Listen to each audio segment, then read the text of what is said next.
Assalamualaikum warahmatullahi wabarakatuh. Apa kabar anak-anak hari ini? Anak-anak kelas 3 yang Boni sayangi.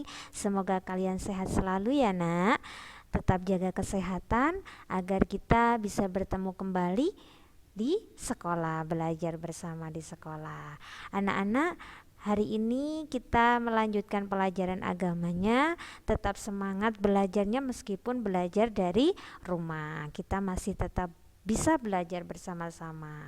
Anak-anak, kita awali pembelajaran pagi hari ini dengan membaca doa sebelum belajar agar kita mendapatkan tambahan ilmu dan pemahaman dari Allah Subhanahu wa taala. Yuk berdoa bersama-sama dengan Bunius. Bismillahirrahmanirrahim. Raditu billahi robba wa bil islami dina wa bi Muhammadin nabiyyan wa rasula. Rabbi zidni ilma warzuqni fahma waj'alni minas solihin. Amin. Anak-anak, hari ini kita sudah memasuki pelajaran ke-9. Kemarin kalian sudah mempelajari pelajaran 8, yaitu tentang surat Al-Kautsar, mulai dari membacanya, menghafalkannya dengan artinya dan isinya surat Al-Kautsar. Nah, hari ini kita akan mempelajari pelajaran 9 tentang apa itu, Nak? Tentang meyakini Allah Maha mengetahui dan Maha mendengar. Maha mengetahui, Maha mendengar. Dua Asmaul Husna yang harus kita pelajari di pelajaran ke-9. Tetapi pada hari ini kita akan belajar tentang Asmaul Husna Al-Alim. Ya, tentang Asmaul Husna Al-Alim. Nah, pasti kalian pernah mendengar, pernah belajar mulai dari kelas 1 tentang Asmaul Husna. Masih ingat nggak tentang Asmaul Husna? Apa itu Asmaul Husna? Asmaul Husna adalah nama-nama indah Allah. Yang berjumlah berapa, Nak? Asmaul Husna. Jadi Asmaul Husna itu nama-namanya Allah yang berjumlah 99. Jadi nama-nama indah Allah itu berjumlah 99. Nah, sebelum kita mempelajari satu Asmaul Husna, kita lihat dulu pada gambar berikut ini. Nah, kita amati bersama-sama tentang gambar ini. Apa yang terjadi pada gambar ini? Nah, gambar ini kira-kira pada saat kapan hari? Ada bintang yang gemerlap, berarti itu menandakan pada saat malam hari. Iya. Kenapa, Bu? Kok pada malam hari? Apa hubungannya dengan pelajaran ini? Nah, karena tadi adalah Al-Alim, Allah Maha Al-Alim, Asmaul Husna Al-Alim, yaitu Allah Maha mengetahui. Pada saat malam hari itu kan gelap gulita, ya nak ya.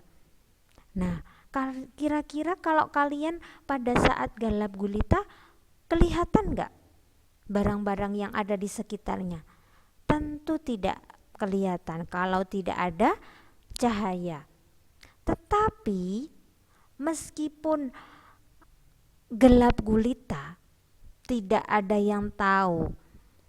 Allah melihatnya. Allah mengetahui.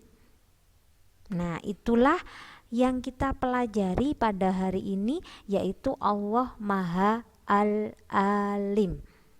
Ya.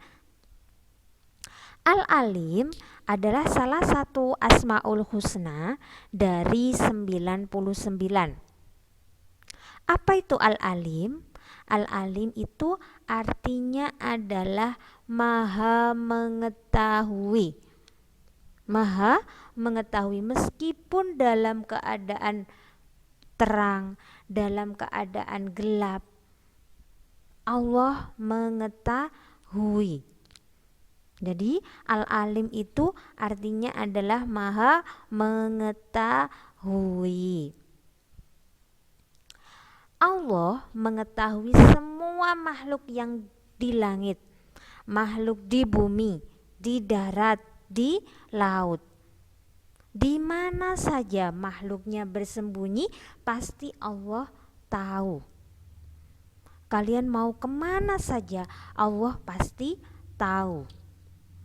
Meskipun tidak terlihat orang, pasti Allah juga mengetahuinya. Itu Asmaul Husna Al-Alim. Allah juga mengetahui yang terlihat maupun yang tersembunyi.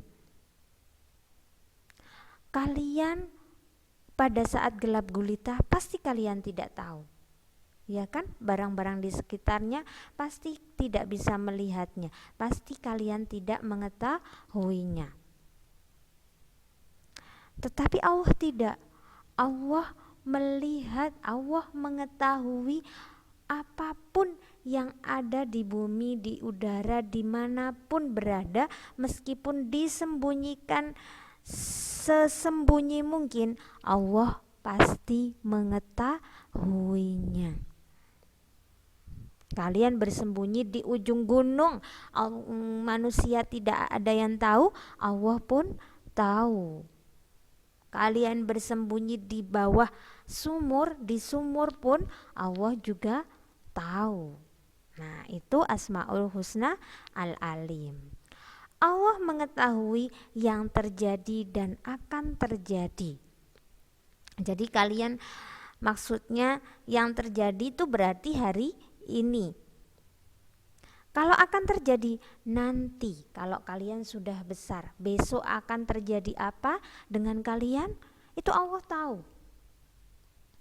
Kalian nanti besar akan menjadi apa? Allah tahu.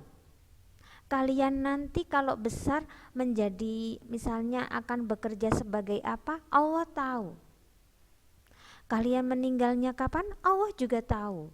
Nah, itulah Allah disebut Al-Alim. Allah Maha mengetahui.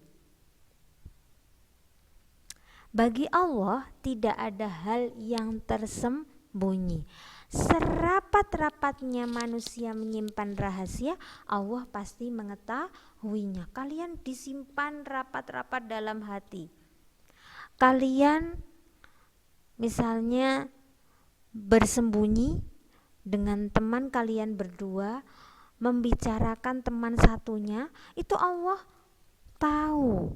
Allah mengetahuinya. Kalian menyimpan rahasia apapun, Allah juga mengetahuinya. Makanya jangan pernah kalian merahasiakan sesuatu, jangan pernah membohongi seseorang, pasti Allah juga mengetahuinya. Ya nak ya. Itu yang disebut Al-Alim. Allah Maha mengetahui. Nah, apa yang harus kita lakukan setelah kita tahu bahwa Allah itu Maha mengetahui? Mengetahui dimanapun kita berada, mengetahui apapun yang kita rahasiakan, mengetahui yang tidak terlihat oleh manusia. Karena pengetahuan manusia itu terbatas, penglihatan manusia itu terbatas, tetapi penglihatan Allah tidak terbatas. Ya, itu Al-Alim. Terus apa yang harus kita lakukan setelah kita tahu bahwa Allah itu Maha mengetahui, bahwa Allah itu Maha Al-Alim? Apa yang harus kita lakukan setiap hari? Yaitu, dapatkah kita bersembunyi dari pantauannya? Tentu tidak bisa, karena Allah selalu mengetahui makhluknya, hambanya. Dapatkah kita merahasiakan sesuatu di hadapan Allah? Tentu tidak bisa. Kadangkala kita merahasiakan sesuatu dari orang lain, suatu hari nanti akan dibuka sama Allah rahasia itu. Itulah Allah Maha Al-Alim. Nah, apa yang harus kita lakukan, nak? Yang pertama adalah menghindari perbuatan tercela. Perbuatan tercela itu apa? Perbuatan yang jelek. Setiap hari kita harus selalu menghindari, menjauhi perbuatan tercela, perbuatan jelek. Contohnya banyak sekali perbuatan tercela yang harus kita hindari. Contohnya adalah berbohong, mencuri. Kalian mencuri meskipun orang lain tidak mengetahuinya, Allah mengetahui. Jangan sembunyi-sembunyi. Durhaka kepada orang tua itu perbuatan tercela, menghina temannya. Musyrik adalah menyembah selain Allah, dan perbuatan-perbuatan yang lain yang termasuk perbuatan tercela itu harus kita hindari. Malas belajar itu juga perbuatan tercela. Bunius tidak tahu kalian di rumah lagi apa, tetapi Allah mengetahuinya. Untuk itu selalu belajar ya, jangan berbuat tercela. Yang kedua adalah berperilaku terpuji. Apa perilaku terpuji? Lawannya perilaku tercela, yaitu berbuat baik. Kalau tadi harus menghindari perbuatan jelek, yang sekarang harus berperilaku terpuji. Contohnya apa? Banyak sekali berperilaku terpuji. Contohnya adalah jujur. Jujur, ada orang gak ada orang harus berbuat jujur karena Allah Maha mengetahui. Menolong kepada sesama manusia, menolong kepada makhluk-makhluk Allah. Bersedekah, tidak usah dipamer-pamerkan kalau bersedekah ya. Sopan santun itu adalah contoh-contoh dari sifat terpuji, berperilaku terpuji yang harus kita lakukan. Rendah hati, tidak boleh sombong nggak boleh, harus rendah hati. Ikhlas, apapun yang harus kita lakukan kita harus melaksanakannya dengan ikhlas, sabar ya. Itu yang harus kita lakukan, dan masih banyak lagi perilaku-perilaku terpuji yang lain yang harus kalian lakukan. Karena ingat, Allah itu Maha mengetahui, tahu apa yang kalian lakukan setiap saat, setiap detik, setiap waktu. Yang ketiga adalah menghindari pikiran-pikiran kotor. Pikiran-pikiran jelek yang ada di pikiran kita itu harus kita hilangkan ya. Suudzon kepada temannya itu berpikiran jelek ya. Suudzon itu apa, Bu? Berpikir jelek kepada teman ya, itu namanya berpikiran kotor. Contohnya seperti itu, suudzon. Menghindari niat yang tidak baik dalam hati. Misalkan kalian berperilaku terpuji, misalnya kalian ingin bersedekah tetapi hatinya niat ingin dipuji orang lain, itu namanya niat yang tidak baik dalam hati. Kalian melakukan baik tapi niatnya tidak baik, itu namanya berperilaku tercela. Allah tahu hati kalian berbicara, itu Allah tahu, makanya harus niatnya harus baik karena Allah, bukan tidak baik, niatnya harus karena Allah. Apapun perilaku terpuji yang kalian lakukan harus niatnya karena Allah. Untuk itu hindarilah niat yang tidak baik dalam hati ya. Itu yang harus kalian lakukan, 4 hal yang harus kalian lakukan dalam kehidupan sehari-hari, yaitu menghindari perbuatan tercela, berperilaku terpuji, menghindari pikiran kotor, menghindari niat yang tidak baik dalam hati. Nah, itu adalah cara beriman kepada Allah Al-Alim. Semoga bermanfaat. Kita akhiri pelajaran hari ini dengan membaca Alhamdulillahirabbil alamin. Assalamualaikum warahmatullahi wabarakatuh.